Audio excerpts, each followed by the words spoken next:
leen gërëm bu baax di leen sant yéen mbokk téléspectateurs yu ITV ñu leen di dalal jàmm seen émission kennu askan wi tey jii ñu am mbégte dalal Amaï Sy moom statisticien la nekk naka noonu mu nekk économiste nekk consultant auprès des institutions internationales Banque mondiale PNUD FMI ak tamit état wu Sénégal ñu lay dalal jàmm Amaï Sy. Merci beaucoup monsieur Cissé donc maa ngi leen di remercier ci invitation bi di nuyu waa E-Media di nuyu seen téléspectateurs yëpp ci Sénégal ak ci. yeneen dëkk yi à travers le monde. ñu fas yéene waxtaanee étude bi nga xamante ni moom ngeen génne te yéen waa bureau de prospective économique génne lépp jëm ci wàllum coronavirus ak tamit tolluwaayu pic bi tamit naka lañ koy xaaree ndax yéen jàpp ngeen ni fukki fan ak ñeent si weeru mai Sénégal war na tamit gis lu ñuy wax pic bi loolu yëpp dañ ko yaatal ci kanam tuuti dañuy ànd ak docteur Marie Khemesse Ngom Ndiaye moom mooy directeur général de la santé mu ñëw ñun si tolluwaayu coronavirus fii ci Sénégal. Khemesse. juróom-ñaari fan ci mois de mai 2020 ci junni ak ñaar fukk ak juróom-ñaar test yi nga xamante ne def nañ ko juróom fukk ak juróom-ñeent bi ñu dellu see ànd nañu ak doomu jàngoro ji ci yooyu juróom fukk ak benn moom la ñuy wax contact juróom-ñett ci ñoom la ñuy wax cas communautaire. Pikine am na benn Parcelles Assainies am na ñaar Grand Yoff am na benn Maristes am na benn Rufisque am na benn Yëmbal am na benn ñoo ñëpp nag ñu ngi fii ci Ndakaaru Touba am na benn juróom benn fukk ak juróom-ñeent àndatu nag doomu jàngoro ji wër nañu juróom benn cas li ñuy wax cas grave ñu ngi tëdd ci l'hôpital principal ak ci l'hôpital Fann ci li ñuy wax service réanimation li ngeen ko waxee démb te di ko doolee nakarlu suñ Sénégal gi amaat na beneen nit koo xam ne génn na àddina muy def mu toll léegi ci ñu génn àddina ci fukk ak ñett ci bésu tey bii ñu ngi toll ci junni ak ñeenti téeméer ak juróom-ñeent fukk ak ñaar ci cas yi nga xamante ne positif nañu mooy ànd nañu ak doomu jàngoro ji ci yooyu juróomi téeméer ak juróom-benn fukk ak ñaar wër nañu fukk ak ñett wàññeeku nañu mooy gaañu nañu benn delloo nañ ko réewam ñu toll léegi ci ñi nga xam ne ñu ngi tëdd ci lalu hôpital ñu leen di faj ci juróom-ñeenti téeméer ak fukk ak juróom-benn. alors Amaï Sy ñoo ko déggandoo mu nekkoon docteur Marie Khemesse Ngom Ndiaye moom mooy directeur général de la santé coronavirus bi ba tey mu ngi ci réew mi tey rek Sénégal am na 59 nouveaux cas positifs. waaw dëgg la donc feebar bi mi ngi continuer ci Sénégal.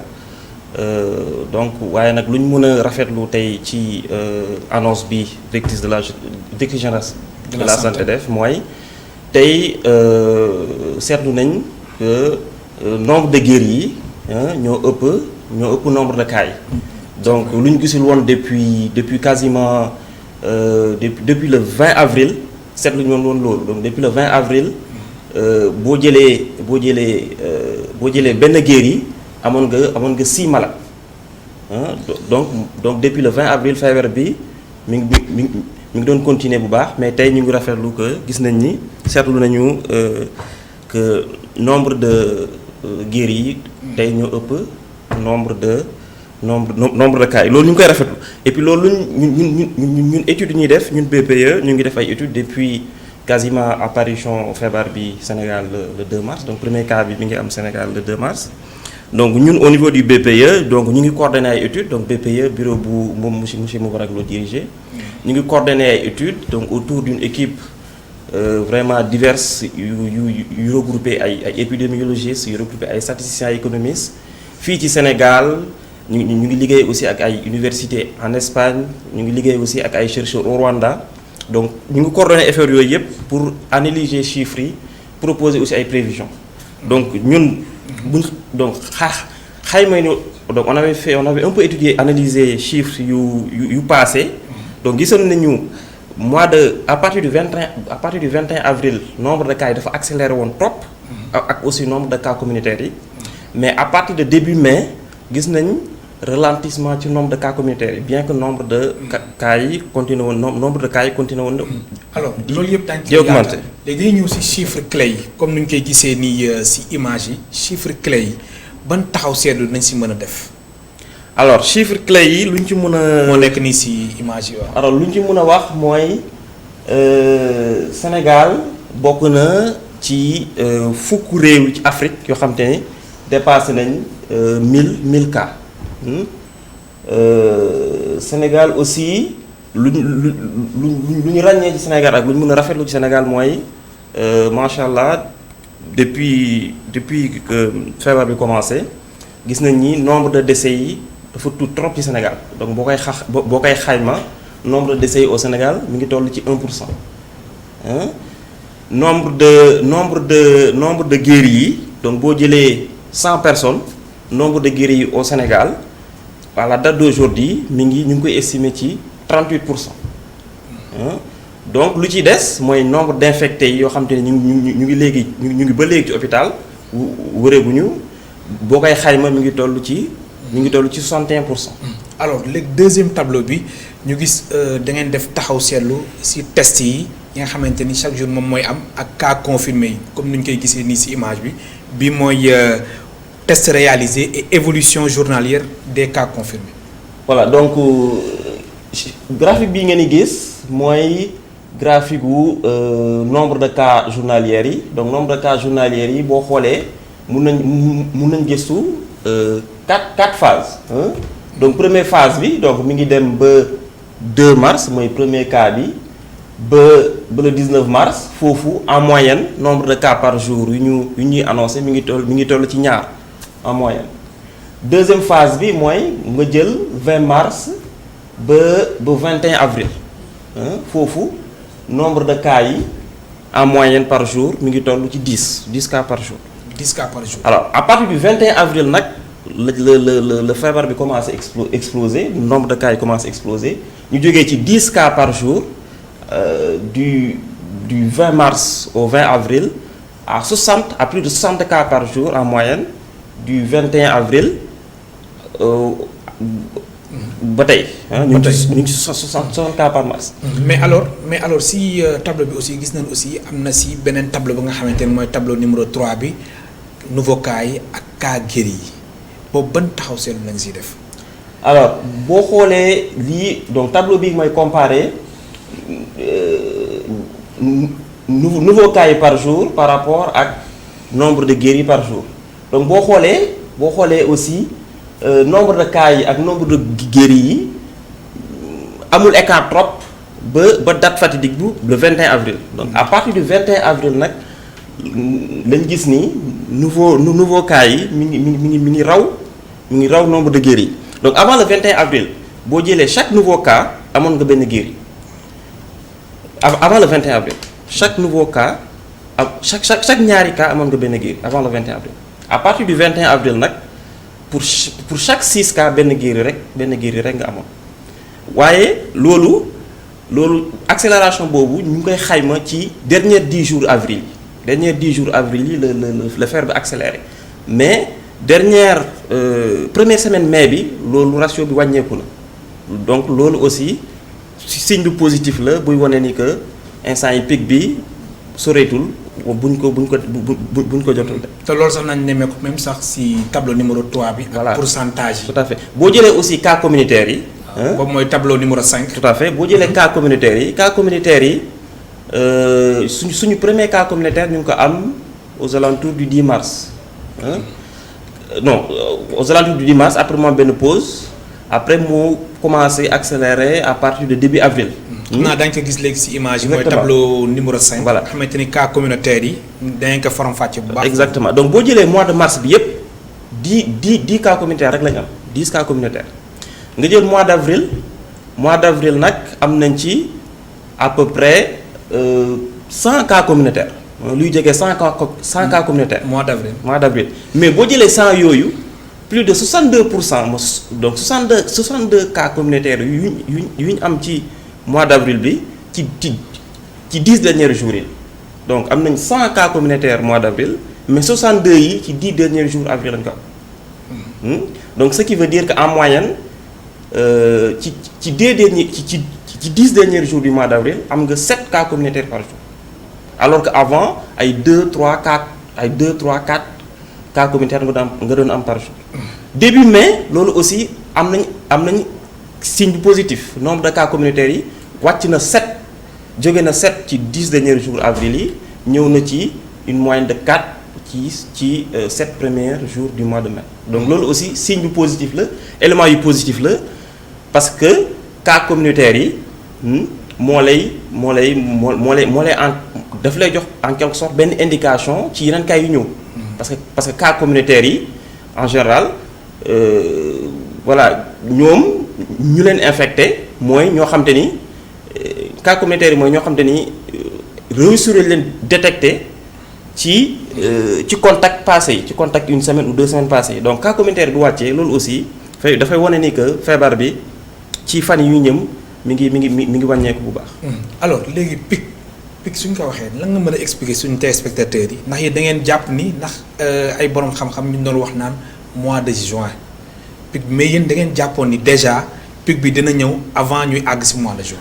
alors borom xam-xam yi wax nañ lu bëri. donc ñu ngi fàttaliku fii au mois de février même mars bu feebar bi commencé am na ñu annoncé woon ay millions de morts en Afrique ay 500 000 morts en Afrique. am na yenn études aussi yu ñu defoon sur le Sénégal spécifiquement sur le Sénégal yu waxoon ni que en 30 jours mun nañ dem ba atteindre 60% de la population yoo xam ne mun nañ atteindre virus bi c'est-à-dire plus de 6 millions de personnes yoo xam ne mun nañ atteindre virus bi au bout de 1 mois mais ñun études yooyu gëmuñu ko mosuñ ko gëm. kon yéen yooyu yëpp daal jëloon nañ ko en compte. waaw ñun yooyu yëpp jël nañ ko en compte parce que ñun. dañoo jël en compte mesures yu état bi mettre en place pour prévoir évolution maladie bi parce que gis nañ ni que très tôt au Sénégal contrairement à d'autres pays ñun nit bu infecté dañuy identifier rapidement les contacts mettre leen en quarantaine suivre leen gis nañ ni ko aussi que képp ku feebar dañ lay hospitaliser directement à l'hôpital contrairement à d'autres pays nga xam ne boo jàppee feebar bi dañ leen naan nga des sa kër donc ñun loolu yëpp dañ ko jël en considération jël aussi xool aussi évolution chiffres yi au jour le jour jël aussi prendre en compte aussi avis médecins yi avis épidémiologiques yi yu boroom xam-xam donc analyser chiffres yi dans le détail gis ni que vers la fin wu première semaine u mois de mai war nañ atteindre pic bi mooy am na benn paramètre bu important. bu ñuy commenter ailleurs mais bu ñu commenter lu bëri ci Sénégal mooy ce qu'on appelle le taux de contagion mooy c'est-à-dire personne bi bu amee feebar bi ñaata personne lay wàll.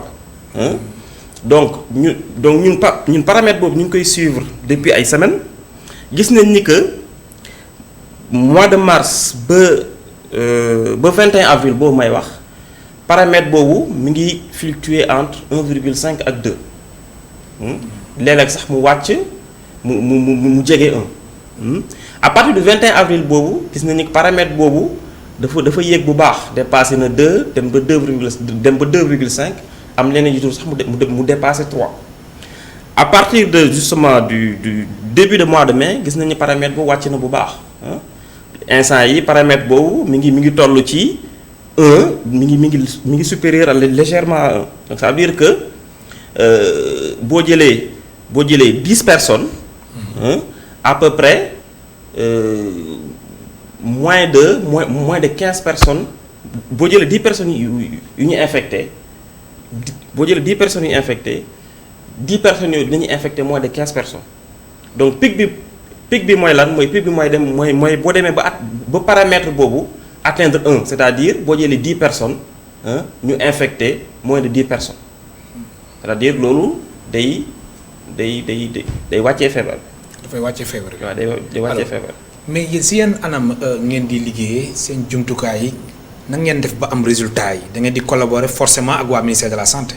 alors ñu ngi collaborer ak waa ministère de la santé parce que ministère de la santé ñu yore données cliniques yi ñu ngi collaborer aussi ak ay instituts de recherche donc wax naa fi kaawu université benn université bu Espagne mais ñun aussi à notre niveau am nañ benn équipe de recherche ay jeunes yu xarañ yu motivés yoo xam te ne chaque jour ñu ngi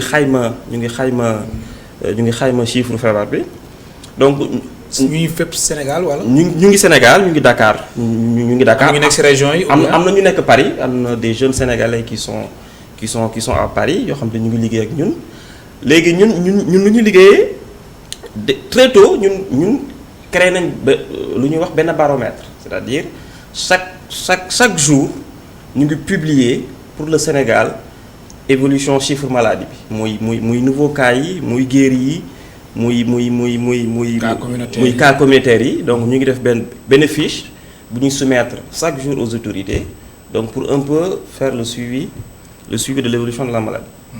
Donc loolu benn deuxièmement créé nañ benn indice boo xam te ni jël nañ plus de 100 pays dans le monde xool aussi ñoom seen ay chiffres donc essayer de résumer chiffres yooyu ci benn indice pour xool dëkk yooyu naka la ñuy rawantee ci feebar donc avec plus de 136 pays dëkk yooyu jëm nañ leen regrouper en catégorie xool yan dëkk la feebar bi gën a sonal xool yan dëkk yoo xam ne feebar bi daf leen sonal mais tuuti xool yan dëkk yoo xam ne feebar bi sonalu leen loolu yëpp lu ñu ci jublu mooy bu ñu xoolee dëkk yoo xam te ni feebar bi sonalu leen trop lu ñu bëgg mooy jéem xool ñoom yan politique lañ mettre en place ou bien ñoom yan force lañ am bu leen permettre ñu xam te ni feebar bi sonalu leen trop donc ci loolu yëpp la ñuy jublu xam naa bu ñu continuer ci waxtaan lañ gën a dugg ci détail yi. alors léegi yéen seen xayma jàpp ngeen ni le 14 wala semaine bii pic bi moom dina leer. waaw pic bi ñu ngi ko évaluer fin de semaine bi début de semaine prochaine. donc tey chiffre bi confirmé nañu suñu analyse yi donc ça va dans le bon sens. donc ñun daal lu ñu yaakaar ni mooy instant yi feebar bi génn na ci période difficile bu mu nekkoon du 21 avril ba fin mai instant yi ñu ngi retourné wu ci donc boo leen fàttalikoo kii passé jour yëpp passé ñu ngi woon ci ay plus de 100 cas mais yaakaar nañ ni fii ak ba fin mai en moyenne. mais démb rek amoon nañ. waaw mais 104 cas. évolution sur le jour bi loolu moom. mënul ñàkk daal mais day di wàcc. en moyenne mooy yaakaar nañ ni fii ak fin mai en moyenne dinañ observer en moyenne entre 50 et 60 cas en moyenne.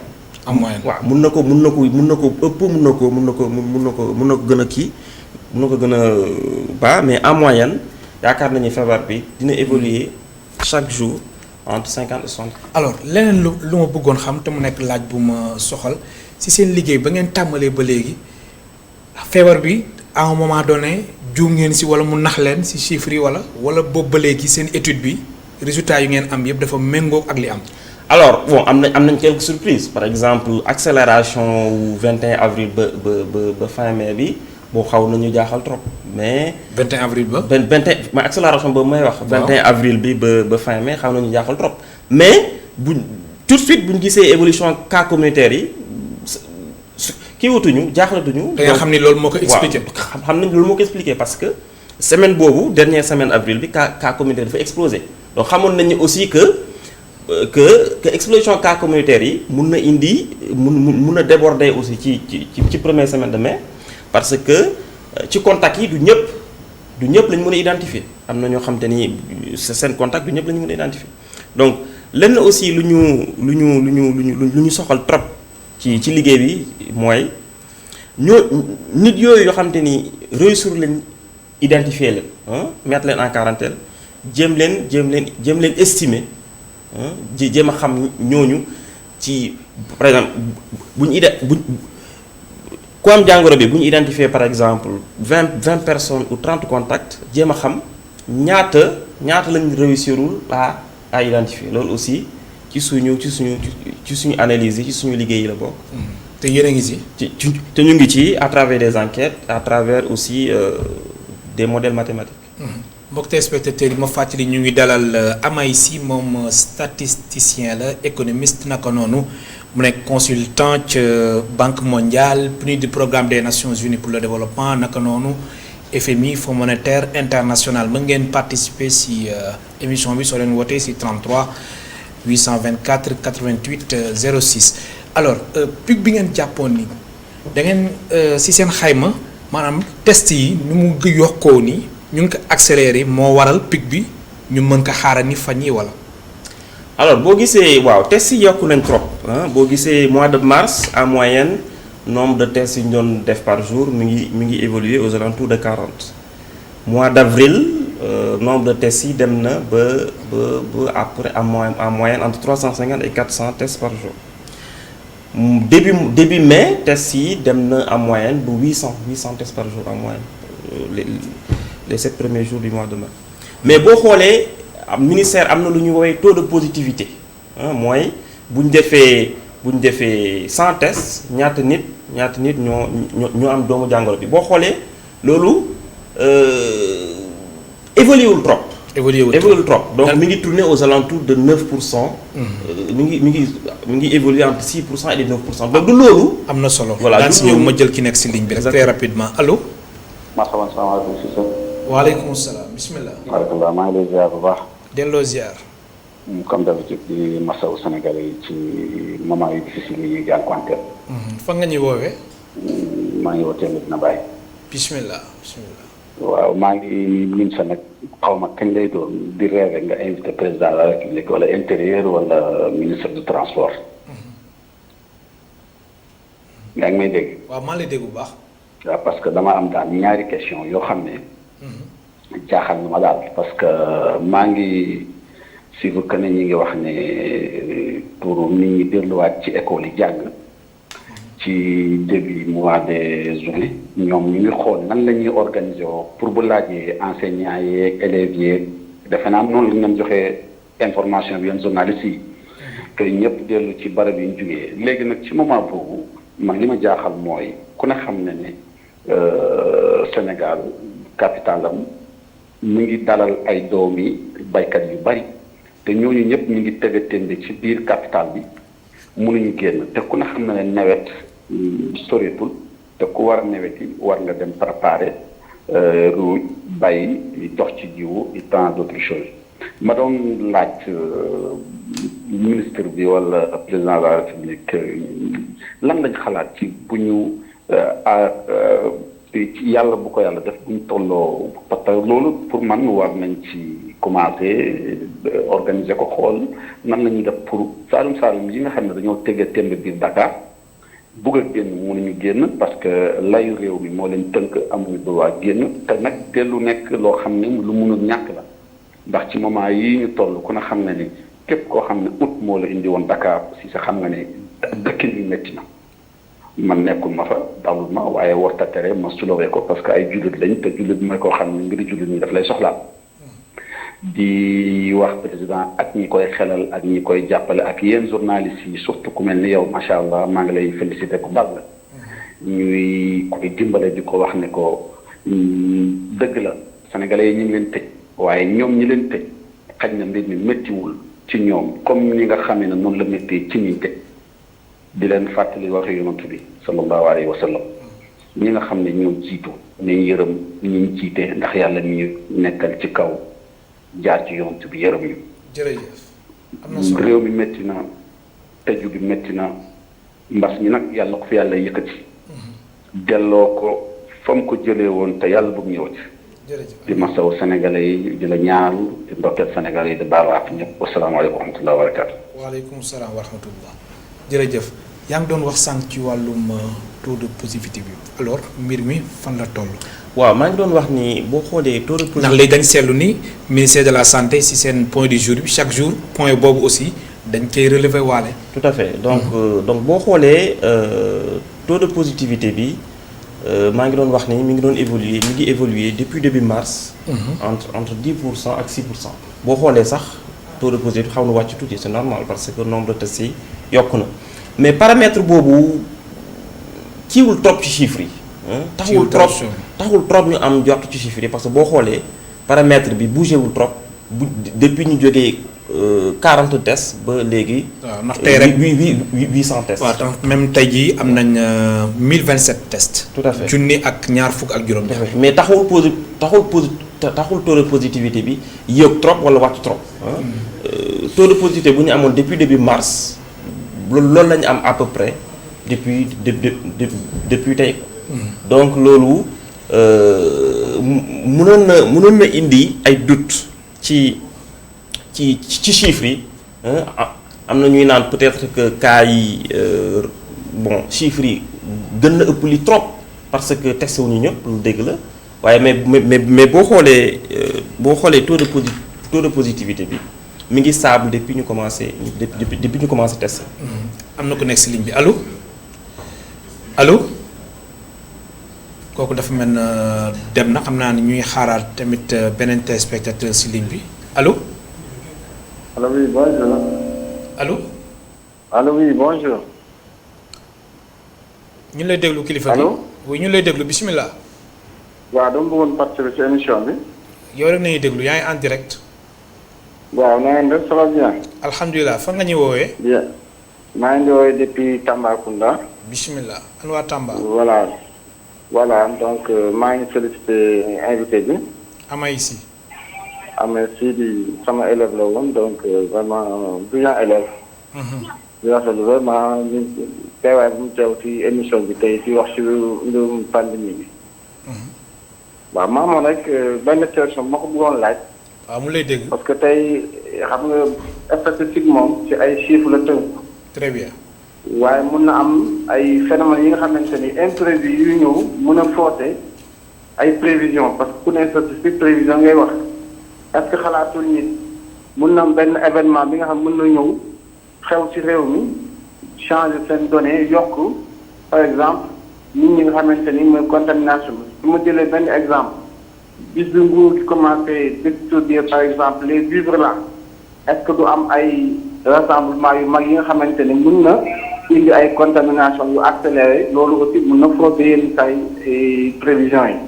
évidemment aussi ak nit ñi population aussi mën nañ dem ba ci biir ñu bàyyeeku ñu bañ a respecté digle yi ñuy wax ba tax loolu aussi mën a yokk feebar yi et puis mu gën a law ci réew mi. jërëjëf donc question boobu laa ko bëggoon laaj su mu mënee tontu di ko félicité bu baax a baax. jërëjëf.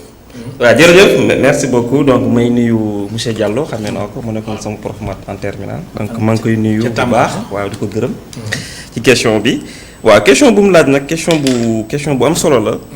parce que booy def prévision moom situation bu nga xam nga mun a maîtriser donc munoo maîtriser cas yëpp munoo maîtriser situation yëpp donc benn situation bu normal bu xew tey boobu nga mun a maîtriser donc ceci étant dit ñun suñu prévision yi mi ngi basé wu ci contexte bu ñu nekk tey mooy contexte couvre-feu bi de 18h à 20h contexte mesure barrière yi contexte distanciation physique bi. de 20h à 6h. Exactement donc contexte boobu la suñu prévision yi basé wu. léegi bon catastrophe nag mun na xew ñaanuñu ko yàlla mais c'est sûr que bu amee benn catastrophe bu important bu ñëw c'est sûr que dina chambouler prévision yi mais loolu ñaanuñu ko séntuwuñu ko et aussi. Bon c'est pourquoi tellement que ñun suñu prévision yi day jàpp ci day basé wu ci contexte bi boo xoolee suñu prévision yi fin mai la yem. parce que le 28 dafa mel na sax. si seen date yi. justement le 28 daal dafa mel ni daal. foofu la yem parce que mesure état d'urgence bi mesure fermeture école yi ak yeneen mesure gouvernement yu jël ba fin mai lay dem début juin.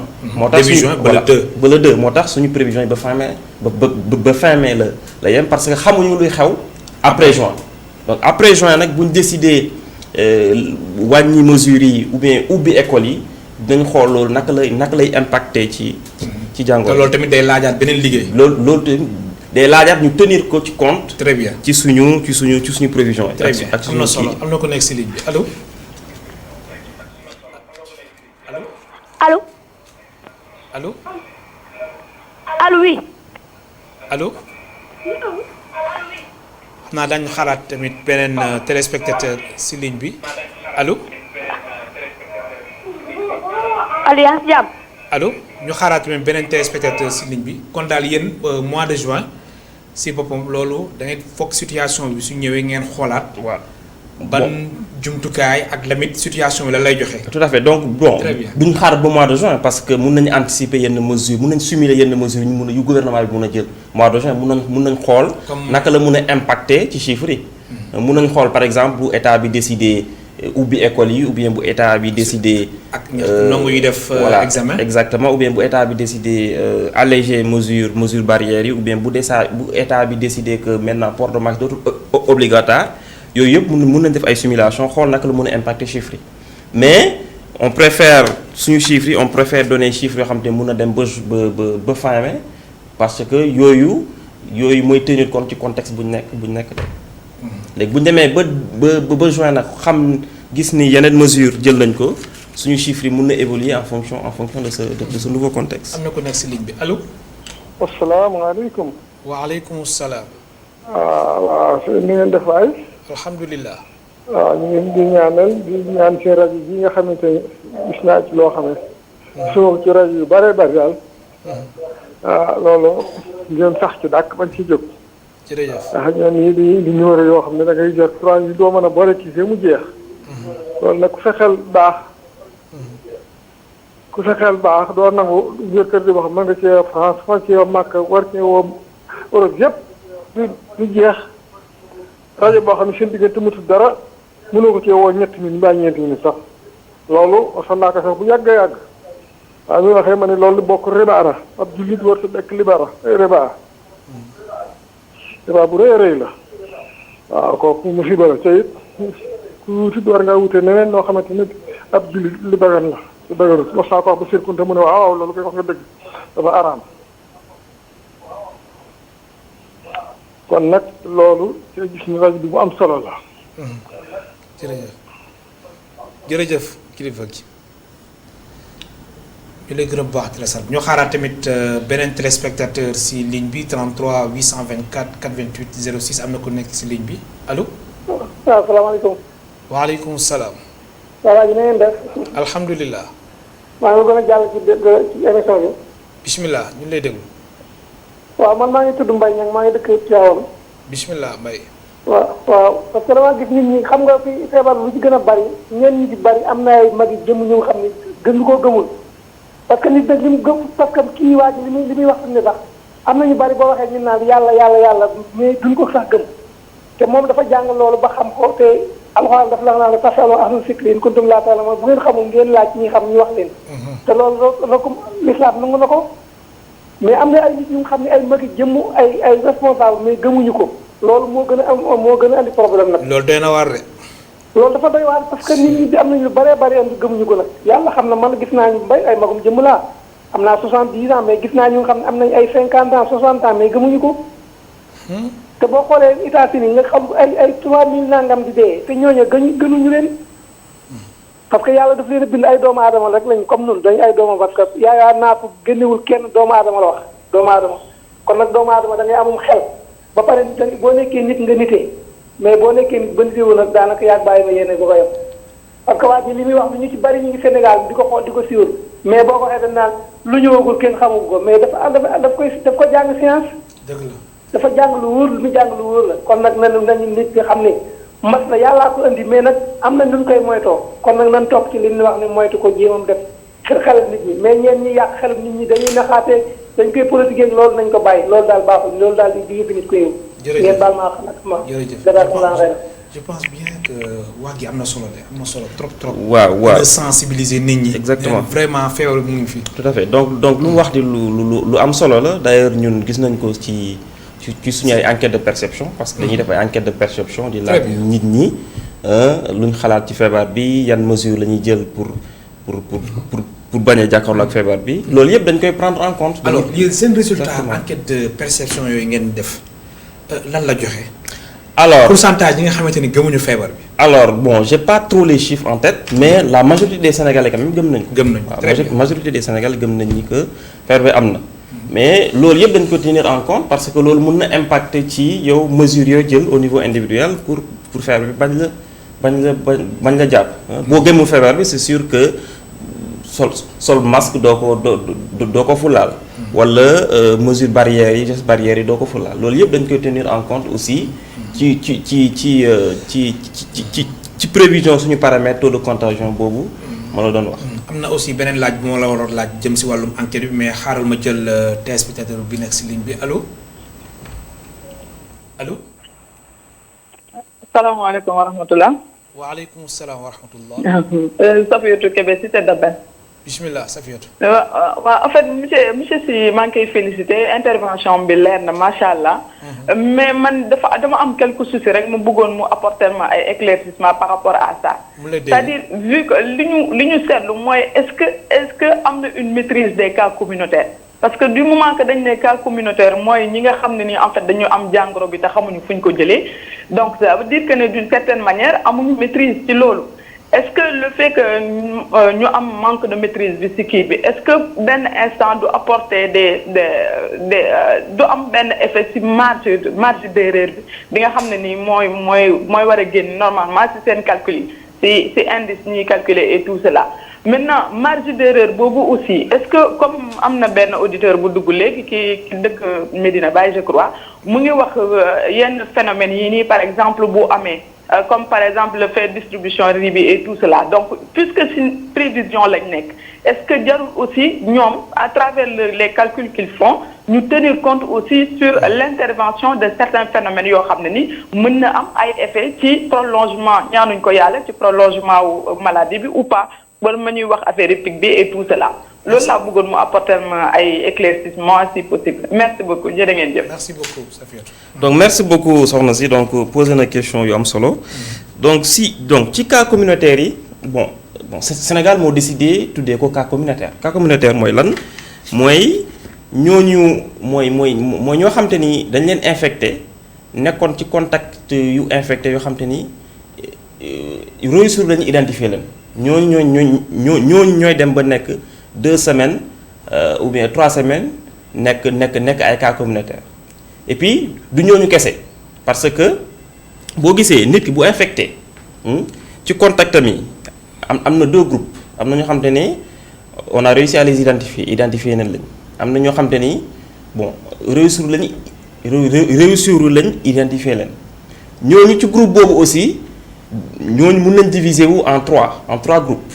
mooy ñoo xam te ni contact yoo xam te ni réussir lañ leen identifier yi ñooñu mën nañ ko diviser en 3 groupes am na ñoo xam te ni duñu am feebar bi am na ñoo xam te dañuy am feebar bi am na ñoo xam te dañuy am feebar bi waaye duñ développer ay symptômes yooyu c'est vraiment grave parce que ñooñu mën nañ dem infecté ak ñeneen am na ñoo xam te ni dañuy am feebar bi am symptôme waaye duñ dem hôpital parce que grawul voilà ñooy faj seen bopp en quelque sorte. après ñu wër. am na ñoo xam te ni dañuy dem ba grave nag ñu soog a dem ci hôpital ñooñu réellement la ñuy woowee cas communautaire donc ñun loolu ñu ngi ciy liggéey parce que xam nañ situation boobu donc ñun ñu ngi liggéey ci essayer xool ñoo xam te ni réussir lañ leen identifier ñan ñoo ci asymptomatique ñu woowee ñoo xam te duñ développer ay symptômes ñaata pourcentage ñoo xam te duñ développer ay symptômes ñaata pourcentage ñoo xam te ni dinañ am ay symptômes mais duñ dem hôpital ñooy faj seen bopp loolu aussi ñu ngi ciy liggéey loolu ak troisième cas bi mooy ñoo xam te ni dañuy dem ba stade grave dem identifier hôpital bi loolu yëpp ñu ngi ciy liggéey ñu dañ ci tenir en compte. maintenant jëm ci wàllum phénomène bi nag. voilà expliquer. deuxième question bi dem ci wàllu deuxième question bi mooy distribution de vivres yi. très bien bon loolu bu amoon impact vraiment négatif explosif ci chiffres yi dañ ko gis parce que distribution de vivres yi mi ngi am depuis 2 semaines donc bu amoon impact bu négatif ci chiffres yi dinañ ko gis alors que gisaguñ ko daal donc yàlla jàppale nañu ba que distribution de vivres yi si def nañ ko de telle sorte que impacté wul trop ci évolution feebar. am na ku nekk si ligne bi allo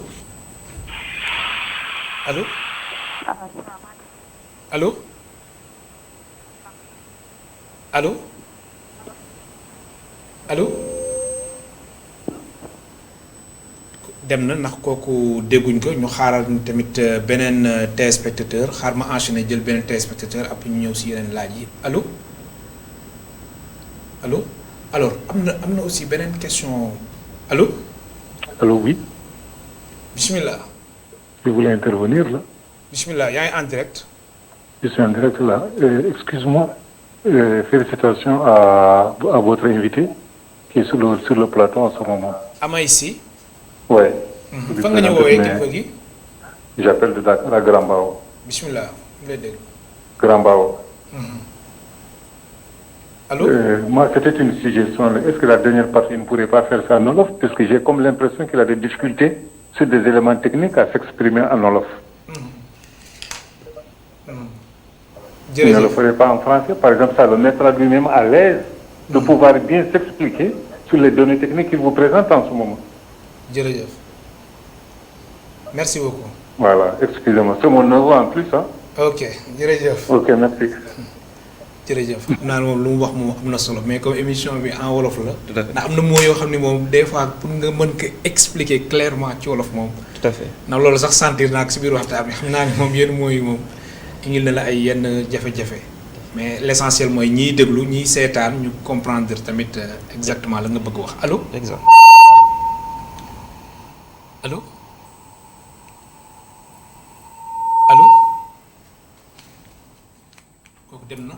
soxna Safiatou Kébé aussi am na laaj bu mu la laajoon boo tamit daf mel ne tonton Gossi mooy wàllum phénomène yi est-ce que loolu tamit du faux si seen calcul. waaw loolu tontu naa ci sànq juñoo nga si. waaw loolu tontu naa ci mooy phénomène de distribution de vivres yi xam te dina créer benn regroupement de masse boo xam te ni potentiellement mun na créer benn contagion de masse mais loolu yàlla jàpp nañu comme ni mu waxee ba léegi gisaguñ ko ci chiffres yi chiffres yi ñu gis ba léegi. Explosé wul donc par rapport ak lu ñu mën a craindre ci phénomène boobu. mais c'est vrai que lu ñu war a bàyyi xel la pour. am na solo am na solo trop quoi. allo alors lu jëm ci wàllum enquête de perception bi échantillon bi nan la fa tëddee am na ku nekk si ligne bi allo. échantillon salaamaaleykum. allo bismillah. salaamaaleykum. waaleykum salaam. ñu ngi ziar bu baax. delloo ziar. ñu ngi leen di wooyee ci département bu Guinguinéo. bismillah.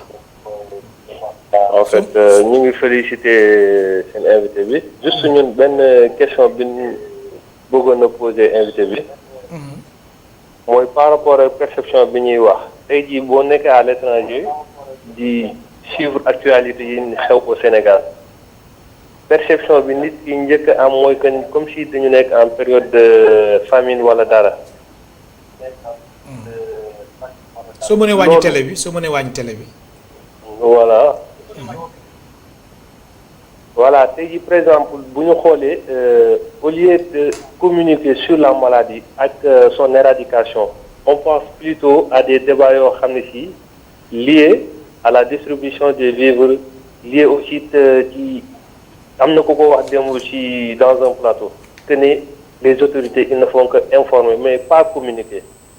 Et à ce moment ñun li ñu gënoon a soxla mooy la communication surtout la communication sociale parce que on ne parle que ni li gën a doon problème mu feebar bi mooy les cas communautaires et quand on parle de communautaire on va passer directement que ni ci àll bi ci askan wi la communauté en tant que telle est-ce que tey jii ñoom les autorités ak ñoom ñi nga xam ne pratiquement ñooy wax autour de la maladie bàyyi nañ wala am nañ ay indices de yoo xam ne ci mi ngi leen di permettre que ni ñu mën di évaluer seen système de communication envers les populations ndax liñ leen di wax mi ngi dugg ci ñoom wala mi ngi am benn effet par rapport à la lutte contre le Covid-19.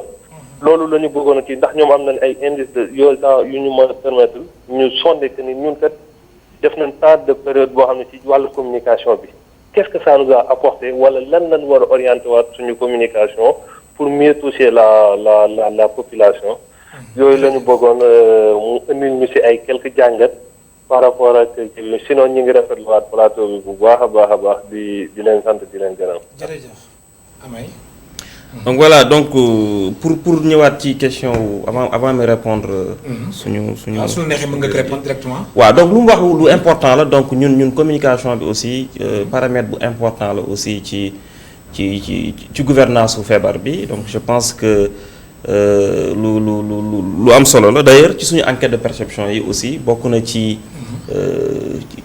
ci dimension yu ñuy tenir en compte bokk na aussi ci question yi ñuy poser population bi di leen laaj nuñ gisee communication buy tourner autour de la gestion de la maladie donc je pense que c'est quelque chose yoo xam te ne autorités yi bàyyi nañ ci xel et donc sans doute que dina am ay amélioration ou bien ay amélioration yu ñu war a def éventuellement fekkee am na ay faiblesse à ce niveau. alors léegi jëm ci wàllum enquête de perception bi alors échantillon bi xam nga yéen da ngeen def seen enquête échantillon bi nan la tëddee ak tamit yan tranche d'âge la concerne. alors échantillon bi échantillon représentatif la donc luy échantillon représentatif mooy day jéem a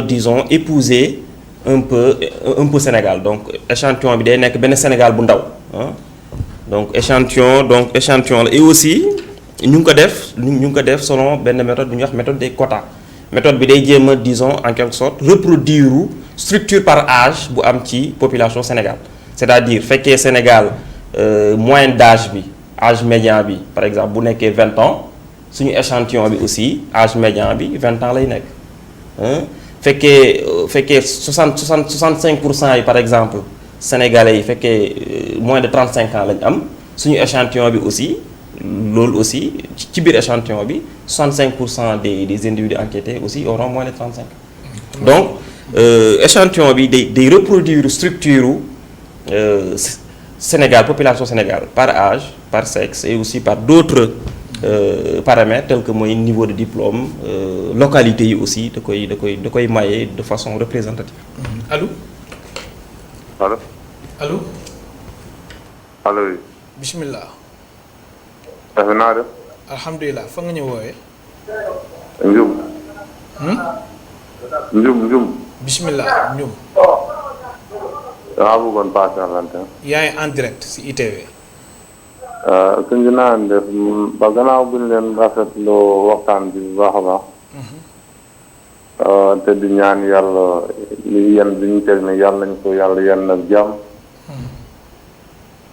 di ñaan Sénégal yi yëpp di leen ñaax ni ñi nga xam ne li ñuy def yëpp pour ñu mucc la.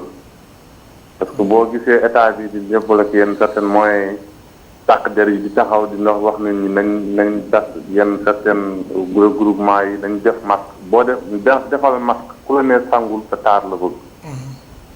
bu ñu nee nit ki na def masque pour mu muccal mbokkam yi nga xam ni ñoom ñaar ñoo dend. beneen fànn bi moo di ni am nañu benn slogan boo xam ne fan yii yëpp ñu ngi koy wax mais war nañu taxawaat def jàngat bi ñu war a def mooy depuis pendant 2 mois ñu ñuy wax nit ñi nañ teg suñu kër yi nañ toog suñu kër yi loolu lu war a am la waaye kan moo war a toog këram balaa ngay lekk maanaam li nga war a def kilo ceeb bi nga war a jënd bi nga war a añ da ngay xëy lijjanti ko reer bi nga war a reer da ngay gont lijjanti ko buñ la nee na nga toog sa kër wax dëgg yàlla lu war la waaye war nañ ko seetaat. jërëjëf état bi am na dige bi mu dige woon nit ñi mais man pour man dafa yéex lool joxem gi comme lii du ay atta dox lu ñuy laate ak yooyu. dafa waroon nëgën yi waroon na lépp lu ñuy war a joxe ñu joxe ko mu jeex tàkk léegi nag ñu def nit ñi par force comme am nga gën gaa néew loo war a lekk 10 jours wala une semaine. comme am nga ko ñu ngi sa kër da nga war a tëdd da nga war a toog par force parce que amoo loo war a defar ci biir. jërëjëf. mais comme am ñëpp jotandi ko beneen fànn bi moom ma jeexale ma daane la foofu comme da ngeen di ne kii beneen fànn bi moo di ni. maa ngi dégg ñu ngi ruumandaat fan yii yëpp benn débat gis nga buñ ko fexee buñ def ko muy daanaka liñ doon ragal li gën a pire loolu la ñu am mooy nañ dund ak feebar gi bu ñu xam ni depuis buñ commencé ba léegi daanaka benn waxambaane la rey ñeneen yëpp ay mag lañu bu ñu jëlee décision moom pour dund ak feebar bi. maanaam képp ko amoon mag bu am 50 ans 59 ans jëm kaw na nga fexe tàggatoo ak moom souvenir boo amoon ak moom na nga fexe am ko parce que day dem. jërëjëf. kon balaa nga ne naam dañ ko war a ne. balaa ñuy ubbi école balaa ñuy dund feebar nañu fexe ba xool ba ñu tàggaloog feebar bi. jërëjëf kilifa wasalaam ngeen jéggal ma bu wax ci xamee ñaata sama yéene rek dafa àggoon. jërëjëf alors si seen étude est-ce que yéen tamit def ngeen taxaw seetlu si Sénégal suñu demoon ci confinement lan la mbir bi di joxe. waaw comme yéen si éventualité bu nekk ngeen di gëstu. waaw donc comme ni ma la ko waxee buñ créer suñu indice bi buñ construire suñu indice bi buñ classé pays yi dañoo def benn segmentation c'est-à-dire donc réew yi dañ leen classé en catégorie léegi ci dëkk yu gën a performant c'est-à-dire en termes dëkk yoo xam te ni amuñu décès yu bëri ou bien dëkk yoo xam te ni amuñu cas yu bëri ou bien dëkk yoo xam te ni am nañ taux de guérison yu bëri dañuy jéem a xool lu koy expliquer donc loolu am na plusieurs facteurs donc facteurs yooyu mën nañu ko classer en deux groupes. bismillah. Premier groupe bi mooy ce sont les facteurs structurels mooy facteurs yoo xam te ni mi ngi ci réew mi depuis assez longtemps yoo xam te ni mënoo ko activer comme ça à court terme ce sont les facteurs structurels. am na yeneen causes mooy ce qu'on appelle les causes un peu yoo xam te ni c'est un peu lié à la gouvernance à la gestion de la maladie mooy un peu les causes conjoncturelles. léegi ci facteurs structurels yi buñ ci joxe ay quelques exemples mooy système de santé dëkk bi mais gis nañ ni que ci feebar bi du loolu moo lay empêcher nga am cas yu bëri gis nañ fi par exemple boo jëlee dëkku Europe ou bien nga jël États-Unis ñoo fi gën a seen système de santé moo fi gën a performant mais taxul feebar bi ñoom la gën a sonal bu ñu jëlee aussi beneen facteur structurel mooy couverture maladie parce que dëkk boo xam te ni couverture maladie bi bëriwu fa c'est sûr que nit ki du sawar trop dem hôpital même bu amee feebar parce que lu mu koy dikkal peut-être mun na bëri du am xaalis pour mun a faj boppam donc day ragal dem hôpital même bu amee feebar. beneen facteur structurel bu chercheurs yi génnee am na ay études yu def en Chine wane nañ ni que température bi mun na un peu jouer favorablement température élevée mun na un peu jouer favorablement sur maladie. maintenant ak yeneen groupe sanguin am na ñuy tudd groupe sanguin am na ñuy tudd âge distribution âge ci population bi am na ñuy tudd sexe gis nañ ni feebar bi góor yi la gën a sonal ko jigéen ñi ci yenn dëkk yi. maintenant bu ñëwee ci mesures conjoncturelles yi. mesures conjoncturelles yi am na mooy mesures yoo xam te ne gouvernement bi jël na ko pour gérer maladie bi. léegi mesures yooyu mën nañu ko mun a nekk yan stratégie de distanciation sociale la gouvernement bi jël est-ce que gouvernement bi dafa dem ci zéro confinement am na dëkk yoo xamante ni def nañ zéro confinement boo jëlee Taïwan. boo jëlee Corée du Sud boo jëlee Suède dëkk yooyu defuñu confinement Sénégal aussi nekkuñ ci confinement. même si am nañ couvre-feu. am na dëkk yoo xamante ni def nañ confinement partiel mooy. tëjuñu lépp am na yenn commerce yu ñu tëj mais ou bien am na yenn population yu ñu toog seen kër am na ñoo xam ne mën nañu circuler am na dëkk yoo xam ne def nañ confinement total. boo jëlee exemple Italie affaire yooyu. am na dëkk yoo xam ne def nañ couvre-feu général am na benn dëkk boo xam ne Jordanie par exemple ñoom Sénégal couvre-feu par exemple de 18h la à 6h du matin. ñoom 24h sur 24 la. Sénégal de 20h à 6h. waaw 20h à 6h la Jordanie ñoom c'est 24h sur 24 couvre-feu la. loolu mooy couvre-feu général.